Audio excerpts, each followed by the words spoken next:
Where can you dine on hot dogs that inspired Hank Williams?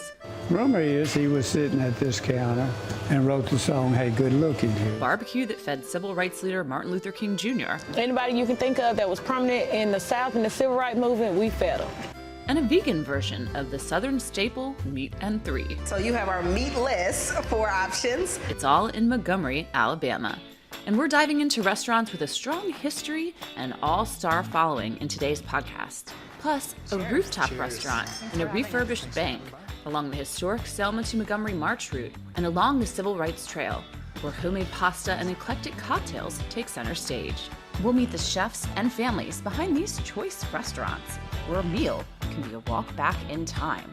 On Travels with Darley, Southern Trails in Montgomery, Alabama.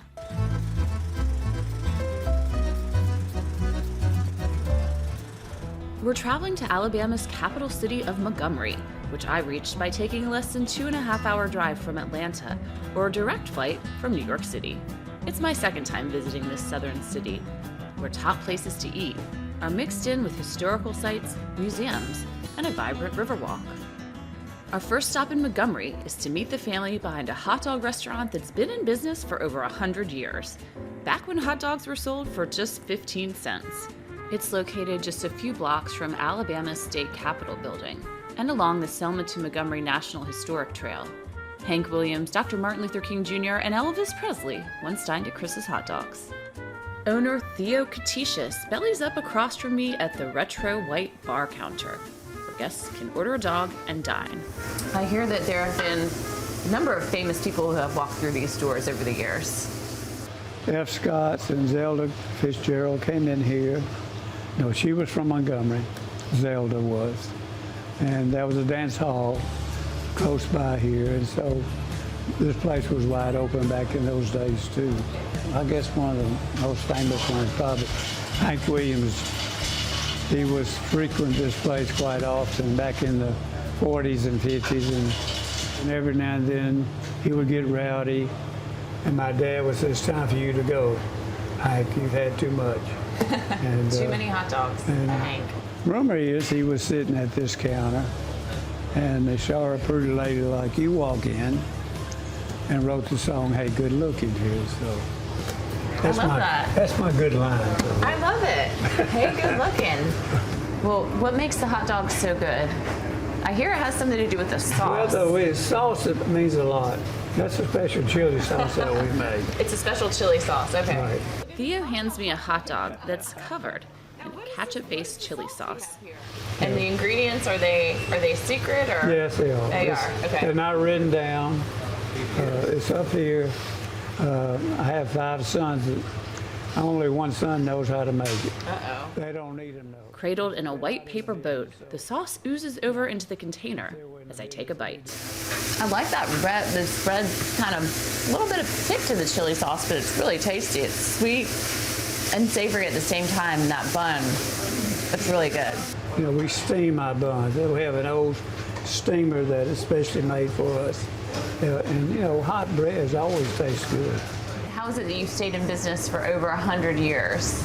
Well, I learned a lot from my father about how to run business. He never met a stranger, you know, and he was always, didn't care what color you were, treat everybody the same. You know, he knew about prejudices himself, being a Greek immigrant, so he never treated, no matter what your color was, different. I always greeted them with a smile and how you doing. Sort of fitting that Chris's Hot Dogs is located across the street from where Rosa Parks worked as a seamstress. It's just a few blocks away from the Dexter Avenue Baptist Church, where Dr. Martin Luther King Jr. preached. And it's along the Selma to Montgomery March route, where Dr. King led the 1965 March for Voting Rights, ending on the steps of the state capitol and passing by Chris's Hot Dogs. Maybe the secret in the sauce is wisdom.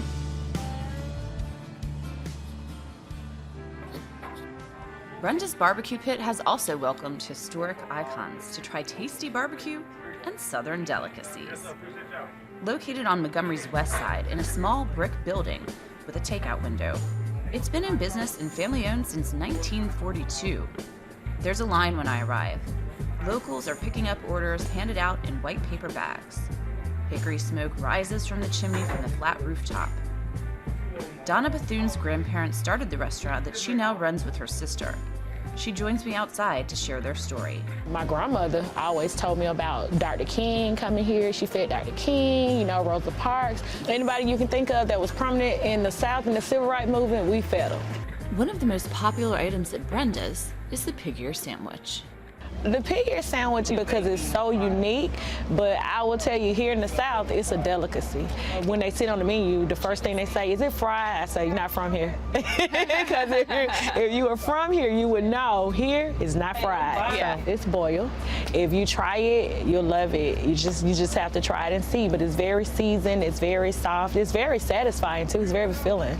When you're trying to experience the local culture, I feel like you just have to go all in on the food. I head up to the window and order.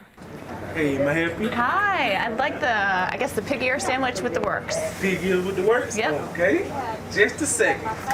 I see the malleable pig ear, which looks a little like a slightly thicker prosciutto, being sandwiched between two pieces of white American bread and covered in a red sauce. Thank you so much. It's wrapped up in white paper and tinfoil.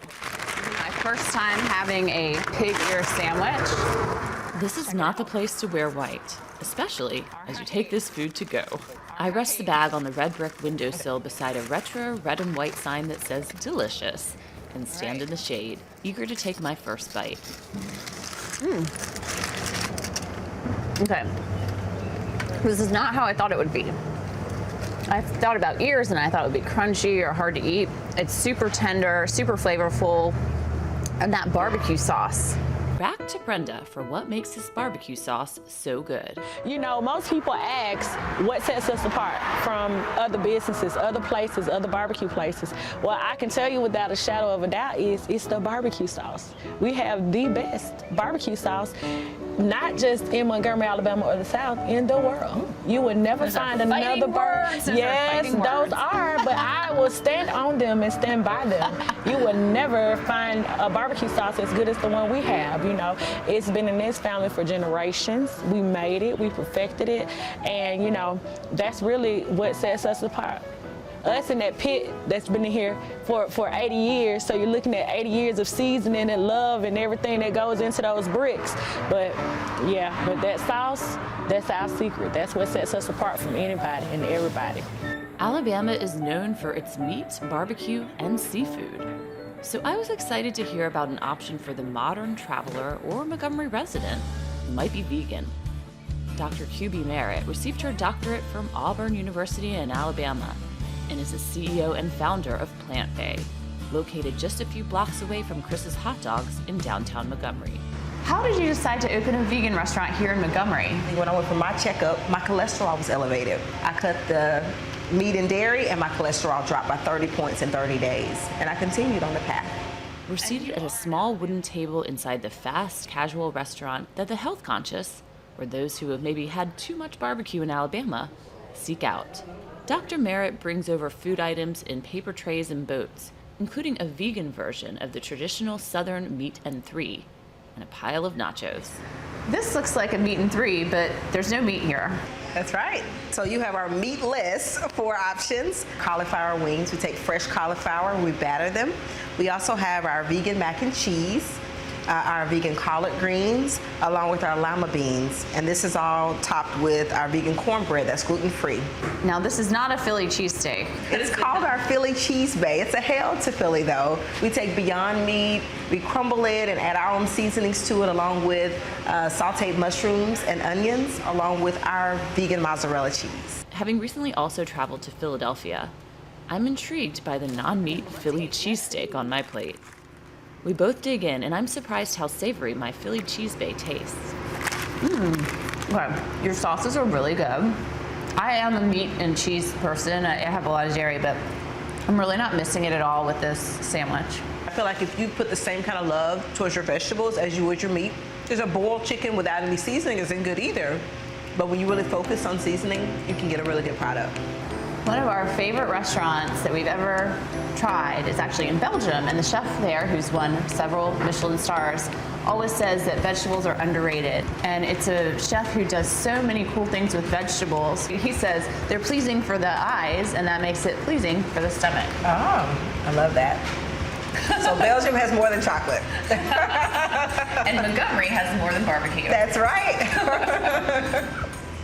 I'm always a fan of getting up high to dine or drink with a view. In downtown Montgomery, I step inside Ravello and head up to Bar Attico to their rooftop for views.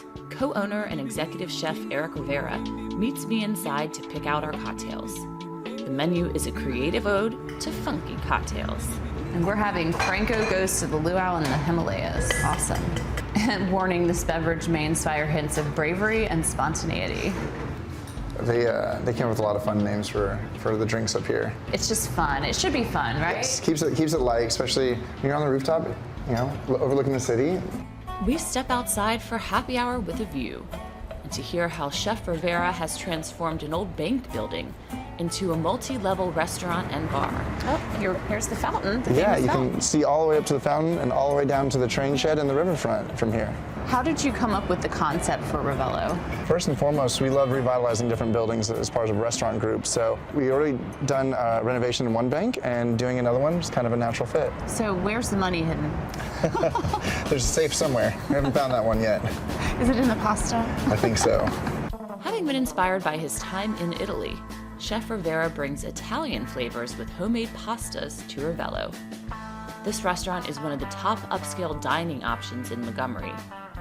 We head back inside and downstairs to the dining room and take our seats at the large marble top bar to try a few of Chef Rivera's homemade pastas. Cacio e pepe, that's our most classic dish. That's the bucatini pasta, a little bit of pasta water, pecorino, and fresh cracked black pepper. And all handmade pastas. All handmade pastas. This is classic. A little bit of smoky meat, the fresh pecorino cheese. I love when a recipe has simple ingredients so that the ingredients shine through. Yep, and true to Italian tradition with keeping things simple. Let the flavors speak for themselves. Cheers. Cheers. Thanks for having us. Thanks for coming by. So whether you want fresh pasta inspired by the Amalfi Coast in a modern, sleek white restaurant, or you want to get your barbecue on at Brenda's, or dine on hot dogs where legends have at Chris's, you've got plenty of choices for diverse eats in Montgomery, Alabama. Tune into my next podcast on Alabama food charting experiences in Mobile and Birmingham with award-winning chefs and farm-fresh food. On Travels with Darley, Southern Trails.